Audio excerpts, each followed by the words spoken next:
Ayan, meron na naman po tayong kakaibang lulutuin. Ayan, magluluto po tayo ng gulay para may iba-iba naman. Halo po natin siya ng pambihirang bagoong. Galing po yan ng ibang planeta. Ayan, nagigisa na tayo ng ating siling almoranas. Ayan, sinabay na rin po natin ang ating pandigmang luya at bawang. Pagkatapos po yan, hihiwa pa po natin ang ating sibuyas.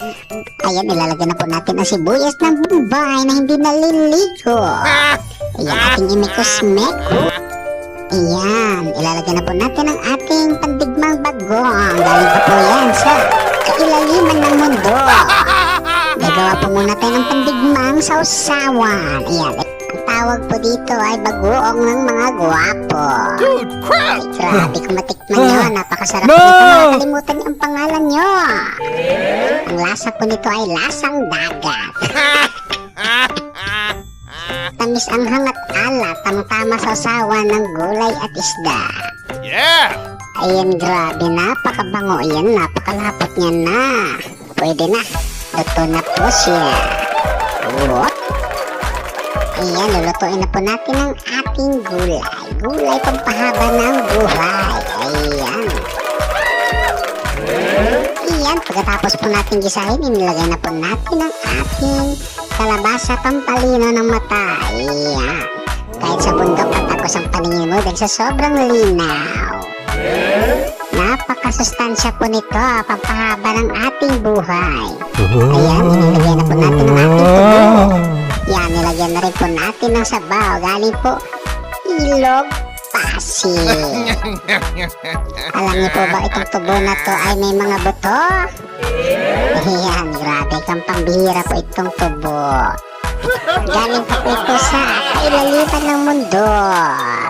Oh no! Grabe, oh. Ayan, grabe, nilagyan na po natin ng patigma nating bagwaong. Yan po ang ating patigma. Yan po yung kakaibang version ng inabraw. Oh, grabe, overload talaga. Parang sasabog. Iya. Atin ang mekos-mekos. Pag medyo malambot na po ang ating tubo, ilalagyan na po natin ang ating pechay galing po sa Planet Neme. Yan, grabe, napakabango. Wow.